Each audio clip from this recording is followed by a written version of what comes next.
Welcome students. तो last lecture में हमने पढ़ा था, रैशनल नंबर स्टार्ट किया था और वहाँ पे हमने natural number, whole number, integers के बारे में पढ़ा था। और लास्ट लेक्चर में हमने क्या सीखा था कि रैशनल नंबर को नंबर लाइन पे कैसे रिप्रेजेंट करते हैं। और इस लेक्चर में हम सीखेंगे कि रैशनल नंबर को कैसे कंपेयर करते हैं, दो नंबर्स को कैसे कंपेयर करते हैं। तो हमारा आज का जो टॉपिक होगा वो होगा कंपैरिजन ऑफ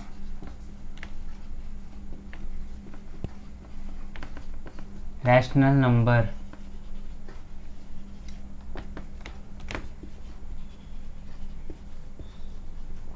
एग्जाम्पल के तौर पे समझते हैं कंपैरिजन मतलब क्या होता है। हमें कंपैरिजन मतलब शुरू से पता है क्या। मान लो दो फ्रेंड्स हैं, एक फ्रेंड है जिसको 75% आता है और एक फ्रेंड है जिसको 80% आता है। तो कंपैरिजन वर्ड तो वहीं से स्टार्ट हो जाता है। तो यहाँ पे हमें रैशनल नंबर का कंपैरिजन करना है। तो जैसे समझो कि एक नंबर लिया 4 और एक नंबर लिया 6। तो सिंपली ये दोनों भी पॉजिटिव नंबर है। अब ये दोनों पॉजिटिव नंबर हैं तो दोनों में से नंबर बड़ा कौन सा है? 6 ऑब्वियसली। अगर एक और नंबर लेता हूँ -1 और 7, अब ये दोनों में से सबसे बड़ा नंबर कौन सा है? यस डेफिनेटली 7 है। लेकिन अगर मैं एक क्वेश्चन लेता हूँ कि अगर -4 और -3 ये दोनों में से कौन सा बड़ा नंबर है, तो यहाँ पे हमें ना थोड़ा सा प्रॉब्लम फेस होता है। हमें पता ही नहीं चलता है कि -3 बड़ा है कि -4 बड़ा है। तो एक टर्म अपने दिमाग में रखते हैं, हमारे पास से जो लॉस होगा, हमारे पास से जितना हमें डोनेट करना होगा या जितना हमें देना होगा दूसरों को, वो हमारा क्या होगा? लॉस होगा और उसको हम नेगेटिव मिलेंगे। जैसे एग्जाम्पल के तौर पे समझते हैं कि हमें एक समझ ले 10 रुपये की एक चॉकलेट खरीदनी थी और हमारे पास पैसे थे समझिए 5 रुपये। तो हम क्या किए, 10 चॉकलेट तो 10 रुपये की थी, तो 5 रुपये का चॉकलेट, जो 5 रुपये हमारे पास था, हमें वो 10 रुपये के चॉकलेट खरीदने के लिए 5 रुपये और अपने फ्रेंड से मांगने थे। पहला केस। तो हमें क्या हो गया, फर्स्ट केस क्या था, हमारे पास 5 रुपया था और हमें 10 रुपये की चॉकलेट चाहिए थी। तो 5 रुपये क्या करना पड़ा, हमें अपने फ्रेंड से मांगना पड़ा। मतलब फर्स्ट केस में हमारा लॉस कितना हो रहा है, हमें तो कभी ना कभी उसको देना भी तो है, तो हमारा 5 रुपये का लॉस हो गया। नो। सेकेंड केस देखते हैं। अब सेकेंड केस में क्या है, हमारे पास 7 रुपये हैं समझिए, और हमें फिर से वो 10 रुपये वाली चॉकलेट लेनी है। तो अब हमें कितने पैसे की ज़रूरत पड़ी? 3 रुपये की। इसका मतलब अब हमें उस अपने फ्रेंड को जो हमने 3 रुपये जो हमने बोरो किया है वो वापस कितने देने होंगे? 3 रुपये। और फर्स्ट वाले केस में कितने रुपये देने पड़े? 5 रुपये। इसका मतलब क्या है, हमारे पास से 3 रुपये ज़्यादा जा रहा है क्या 5 रुपये ज़्यादा जा रहा है? तो आंसर हमें मिल गया होगा, हमारे पास से 3 रुपया जो टर्म है वो हमारे पास कम बोरो में चल रहे हैं। मतलब कि अगर -3 और -4 में देखा जाए तो हमारे पास से कितने पैसे, माइनस का मतलब हम समझते हैं बोरो, हमने किसी से उधार लिया है, तो जितना कम उधार लेंगे उतना हम फायदे में रहेंगे। इसका मतलब है कि -3 रुपीज़ अगर उधार लिया और -4 रुपीज़ अगर उधार लिया तो -3 जो है वो हमारा क्या होगा? बड़ा नंबर होगा। इस बात को समझ में आ गया होगा कि हमारे पास से जितना कम पैसे जाएंगे उतना हम फायदे में होंगे और वो नंबर हमारे लिए बड़ा होगा। बट इसका उल्टा कहाँ होता है? पॉजिटिव वाले टर्म में। जैसे समझते हैं कि अगर हमारे पास इसी क्वेश्चन को लेते हैं 4 रुपीज़ और 6 रुपीज़, हमारे पास कोई 6 रुपये ला कर दे रहा है और कोई 4 रुपये ला के दे रहा है, हमारे पास फ़ायदा किस में है? 6 रुपये में ऑब्वियसली। तो हमारे पास जितने पैसे आने वाले इनकमिंग, हमारे पास जितने पैसे के टर्म में समझते हैं तो जल्दी समझ जाएंगे, हमारे पास जितने पैसे आने वाले हैं जितना ज़्यादा नंबर होगा वो क्या होगा, उतना ज़्यादा हमें प्रॉफिट होगा। और प्रॉफिट होगा मतलब वो उतना ज़्यादा, हम क्या चाहते हैं, ज़्यादा नंबर हमारे पास आए, ज़्यादा पैसे हमारे पास आए। इसीलिए जब हमारा प्लस का टर्म होगा तो larger number should be the greater one. But in the case of losing term तो हम क्या चाहते हैं, मिनिमम लॉस चाहते हैं। तो जितने पैसे, जितना लॉस हमसे कम होगा वो हमारा क्या होगा, ग्रेटर प्रॉफिट होगा और वो हमारा होगा ग्रेटर नंबर। अब ये तो कंसेप्ट बता दिया हमारा डेली लाइफ का, बट बुक के अंदर कैसे दिया हुआ है, बुक के अंदर हमें ना किसी भी टर्म को क्रॉस मल्टीप्लाई करके सीखना होगा। जैसे समझिए कि वहाँ पे कुछ रूल्स बताया हुआ है, तो रूल्स को मैं लिख देता हूँ और उस रूल्स को समझिए। तो 3 रूल्स हैं, देखिए तीनों रूल्स लिख रहा हूँ कंपैरिजन के तौर पे। पहला वाला रूल्स क्या है, देखिए कि पहला वाला रूल्स है if A into D is less than B into C कब होगा? जब ये then A upon B is less than C upon D। पहला केस। सेकेंड वाला केस देखते हैं। If A into D is equal to B into C, तो कब होगा ये होगा जब A अपॉन B किसके बराबर होगा? C अपॉन D के। स्टूडेंट्स कुछ नहीं कर रहे हैं यहाँ पर, सिर्फ और सिर्फ क्रॉस मल्टीप्लाई चल रहा है। A इंटू डी और यहाँ क्या होगा? B इंटू सी, और लेस देन का साइन था तो लेस देन का साइन वैसे ही है। वैसे ही एक और केस हमारा बनेगा, थर्ड केस, वो होगा if A into D is greater than B into C. ये क्या होगा? Then A upon B is greater than C upon D। Again देखिए यहाँ पर A into D greater than के साइन यहीं पे और B इंटू सी। ये तीन केसेस के हेल्प से हम क्या करने वाले हैं, हम इस रैशनल जो कंपैरिजन करना है हमें रैशनल नंबर का, उसको हम सॉल्व करने वाले हैं। तो बढ़ते हैं हमारे एक्सरसाइज की तरफ, और एक्सरसाइज में क्या क्या केसेस गिवन है उसके अकॉर्डिंग हम क्वेश्चंस को समझते हैं और उसको सॉल्व करने की कोशिश करते हैं। तो इसको लिख लीजिए आप अपने नोटबुक में, और फिर हम स्टार्ट करते हैं अपना एक्सरसाइज का 1.2 का फर्स्ट क्वेश्चन। तो अपने कॉपी कर लिया होगा। अब देखते हैं पहला क्वेश्चन।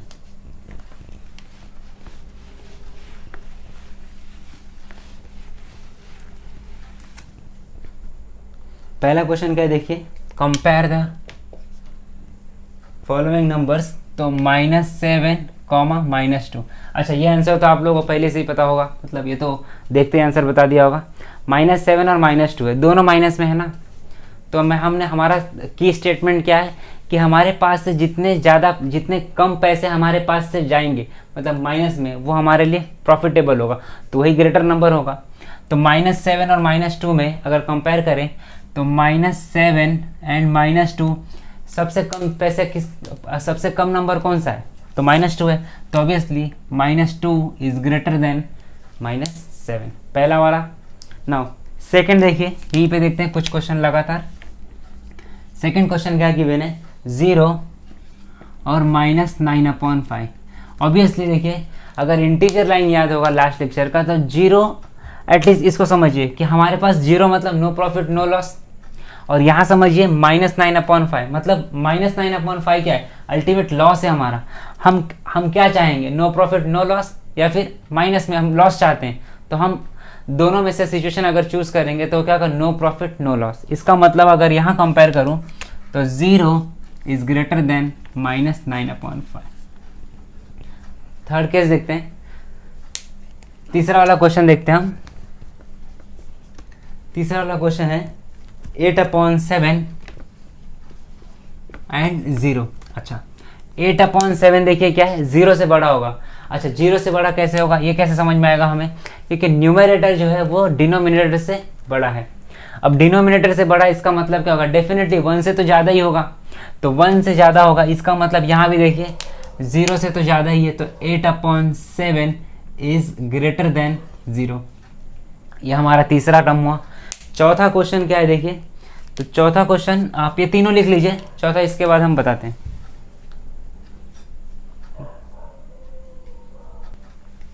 तो इसको कॉपी कर लिया होगा आप लोगों ने। अब क्वेश्चन नंबर 4 देखते हैं। आसान सा क्वेश्चन है स्टूडेंट्स, बस कंसेप्ट समझने की ज़रूरत है हमें बस। तो क्वेश्चन नंबर 4 देखिए क्या है। क्वेश्चन नंबर 4 है -5/4 एंड 1/4। करेक्ट। तो देखिए अब यहाँ पे डिनोमिनेटर दोनों का क्या है, 4 है। तो डिनोमिनेटर 4 है तो हम किसको देखेंगे अब, सिर्फ और सिर्फ न्यूमरेटर को। अगर वैसे नहीं समझ में आ रहा है तो क्या करेंगे, अगर क्रॉस मल्टीप्लाई कर लीजिए। तो क्रॉस मल्टीप्लाई कैसे कर लेंगे, अगर फॉर्मूले से जाएंगे तो हम देखिए इसको ये मान लेते हैं बाई कंपेयर करके, बाई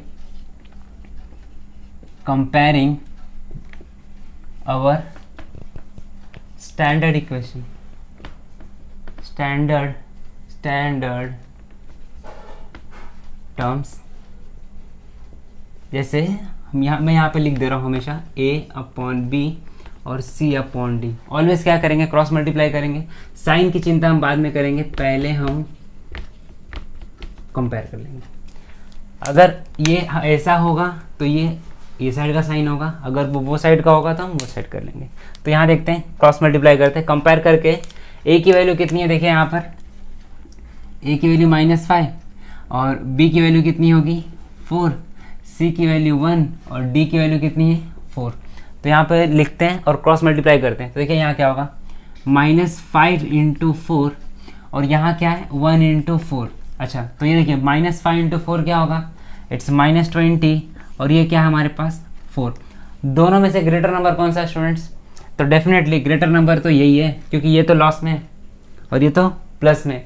तो ये हमारा आंसर हो गया 4 इज़ ग्रेटर देन। तो यहाँ कैसे लिखेंगे हम आंसर, इसका फाइनल आंसर होगा -5/4 इज़ लेस देन 1/4 और 1/4 इज़ ग्रेटर देन -1/4। अब ये क्वेश्चन समझा होगा आप लोगों को। क्वेश्चन नंबर, इसको आप कॉपी कीजिए और इसका हम सॉल्व करेंगे क्वेश्चन नंबर 5। तो देखते हैं क्वेश्चन नंबर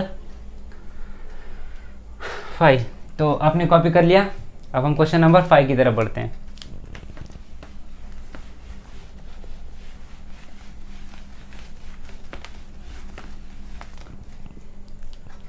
क्वेश्चन नंबर 5 देखिए क्या है। क्वेश्चन नंबर 5 है 40/29 और 141/29। ये तो काफ़ी आसान है, दोनों का डिनोमिनेटर सेम है, मतलब जिसका न्यूमरेटर में जो ग्रेटर होगा वही हमारा ग्रेटर होगा। तो सिंपली इसको तो सॉल्व कर सकते हैं कि 40/29 और ये 141/29। और इसको तो अंधा भी बता देगा छू छू के, क्या कि जो न्यूमरेटर में ग्रेटर है वही मेरा ग्रेटर नंबर होगा। तो यहाँ पे 40 बड़ा है कि 141 बड़ा है, वेरी ऑब्वियस है कि 141 बड़ा है। तो हमारा सोल्यूशन क्या होगा, सीधा सीधा ये तो सामने दिख रहा था। तो इसको आप कॉपी कर लीजिए, इसका हम सॉल्व करते हैं क्वेश्चन नंबर 6। तो कॉपी कर लिया होगा आप लोगों ने। अब देखते हैं question number 6 students.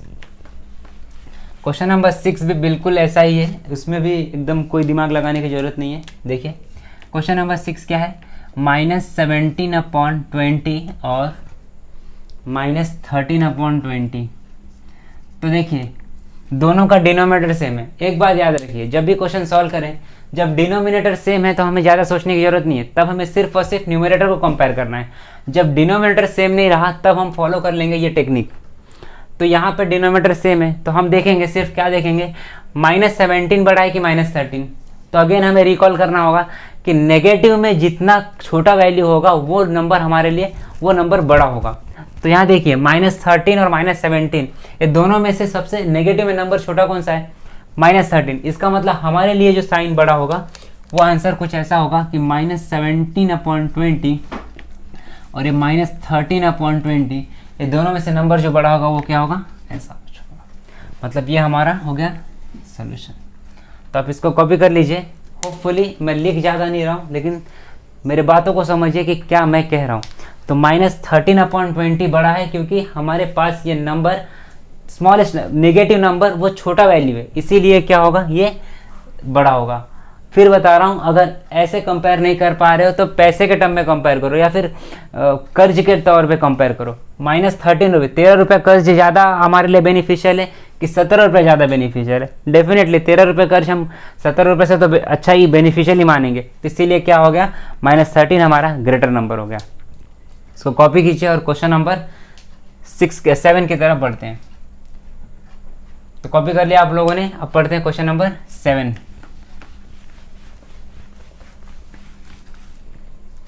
Question number 7 देखिए क्या है हमारे पास।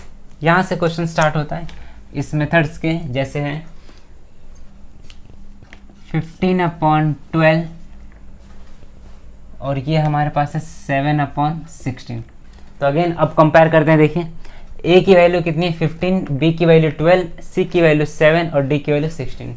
तो कंपेयर करते हैं 15 × 16 एंड 7 × 12। तो 12 7 तो 84 होता है। अब 15 × 16 करना है, तो एक काम करते हैं कि 15 × 16 हम इधर मल्टीप्लाई करते हैं।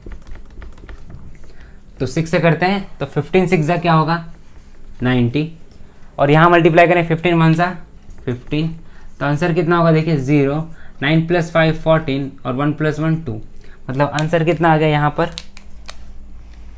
240। अच्छा, अब एक बात तो तय होगी कि 240 बड़ा होगा या फिर 84 बड़ा होगा, डेफिनेटली 240। इसका मतलब क्या हो गया, लेफ्ट पार्ट हमारा ज़्यादा ग्रेटर है, तो हमारा आंसर क्या होगा कि 15/12 इज ग्रेटर देन 7/16। तो ये हमारा क्वेश्चन नंबर 7 का सोल्यूशन। आप इसको कॉपी कीजिए और हम पढ़ेंगे इसके बाद क्वेश्चन नंबर 8। तो कॉपी कर लिया होगा स्टूडेंट्स आप लोगों ने। अब पढ़ते हैं क्वेश्चन नंबर 8।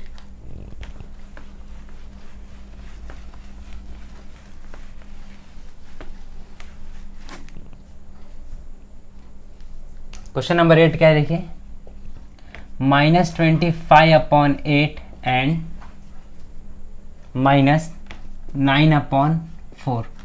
सेम, अगर आप एक काम कीजिए, वीडियो पॉज कीजिए और इस क्वेश्चन को सॉल्व करने की कोशिश कीजिए। क्या आप सॉल्व कर पा रहे हैं? तो आप लोगों ने सॉल्व कर लिया होगा इस क्वेश्चन को। अब देखते हैं कंपेयर करके क्या आपका आंसर राइट है या रॉन्ग है। तो सेम टेक्निक फॉलो करते हैं, क्रॉस मल्टीप्लाई करते हैं। -25 × 4, बीच में साइन मैं ऐसे ही रहने दे रहा हूँ और यहाँ पे ऐसे डॉट डॉट कर दे रहा हूँ, और ये क्रॉस मल्टीप्लाई करते हैं -9 × 8। तो 25 4 जा कितना होता है स्टूडेंट्स, इट्स 100। तो 25 4 जा क्या होगा -100, और यहाँ पे डॉट डॉट साइन ऐसे दे रहा हूँ। 9 8 जा क्या होगा 72। तो देखिए अगेन हमारा कॉमन जो टेक्निक है, माइनस टर्म है, जो हमारा छोटा नंबर होगा वो हमारा ग्रेटर नंबर होगा। तो -72 और -100, इसमें से बड़ा नंबर कौन सा है? तो definitely yes, this is the greater one. तो हमारा जो फाइनल आंसर है वो क्या है, -25/8 इज लेस देन -9/4। ये हमारा सोल्यूशन हो गया क्वेश्चन नंबर 8 का। अब हम पढ़ते हैं, इसको कॉपी कर लीजिए आप, और इसके बाद हम पढ़ेंगे क्वेश्चन नंबर 9। तो क्वेश्चन कॉपी कर लिया आप लोगों ने। अब हम देखते हैं क्वेश्चन नंबर 9।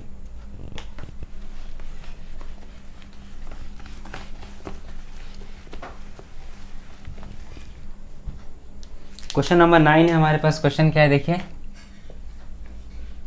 12/15, 3/5। देखिए इसको दो तरीके से सॉल्व कर सकते हैं, आइदर ये क्रॉस मल्टीप्लाई करके, या तो हमारे पास एक और टेक्निक है। कैसे देखिए, क्या 5 के टेबल में 15 आता है? तो हाँ बिल्कुल आता है, 5 3 15 होता है। तो हम क्या करते हैं, सेकेंड वाले टर्म को डिनोमिनेटर जो है उसको सेम करते हैं और उसको मल्टीप्लाई एंड डिवाइड, दोनों भी न्यूमरेटर एंड डिनोमिनेटर से क्या करते हैं, 5 को मल्टीप्लाई करते हैं, 3 से मल्टीप्लाई करते हैं। तो कैसे करेंगे देखिए, यहाँ पर ये वाला टर्म ऐसे ही रखा और ये वाला टर्म 3/5 था। तो हम क्या कर रहे हैं, इसको 15 करने के लिए न्यूमरेटर को भी 3 से और डिनोमिनेटर को भी 3 से मल्टीप्लाई कर रहे हैं। तो क्या होगा देखिए, ये हमारा 12/15 और ये हमारा 3 3 से क्या होगा 9 और 5 3 से 15। अच्छा, 12/15 बड़ा है कि 9/15 बड़ा है? तो हमारा क्या टेक्निक था कि दोनों का डिनोमिनेटर सेम है, तो हमें क्या देखना होगा, न्यूमरेटर जो बड़ा होगा वो हमारा रिजल्ट आंसर होगा। तो 12 और 9 में से बड़ा कौन है? डेफिनेटली 12 है। तो आंसर क्या है, 12/15। तो अगर आंसर देखा जाए वहाँ, तो 12/15 इज ग्रेटर देन 3/5। ये हमारा सोल्यूशन हुआ। तो आप इसको कॉपी कर लीजिए और इसके बाद हम पढ़ते हैं क्वेश्चन नंबर 10। तो स्टूडेंट इसको कॉपी किया आप लोगों ने।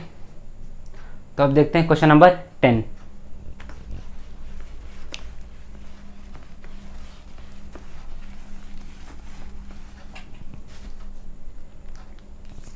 क्वेश्चन नंबर 10 है स्टूडेंट हमारे पास, -7/11 एंड -3/4। तो यहाँ पे देखिए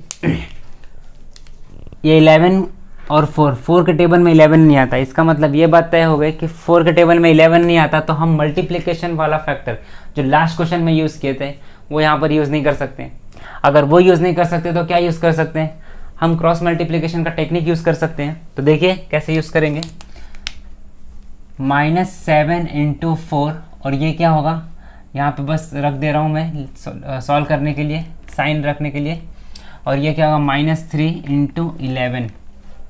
तो -7 इंटू 4 क्या होगा, -28, और -3 इंटू 11 क्या होगा, -33। डेफिनेटली अब देखते हैं, ये -28 है और ये -33 है, तो हमें क्या पता है कि नेगेटिव नंबर जितना कम होगा वो हमारे लिए ग्रेटर वैल्यू होगी। तो -28 और -33 में -28 जो है वो ग्रेटर वैल्यू होगी। तो इसका मतलब क्या हो गया स्टूडेंट्स कि -7/11 इज़ ग्रेटर देन -3/4। तो इस तरह से हमने क्वेश्चन नंबर 10 सॉल्व किया और प्रैक्टिस सेट 1.2 के सारे क्वेश्चन सॉल्व कर लिए। इसके बाद हम क्या करेंगे, प्रैक्टिस सेट 1.3 सॉल्व करेंगे। आपको कोई डाउट है तो कमेंट सेक्शन में आप मुझे पूछ सकते हैं डाउट्स, जितनी अर्ली हो सके, जितनी जल्दी हो सके मैं उसका रिप्लाई दे दूंगा। Thank you.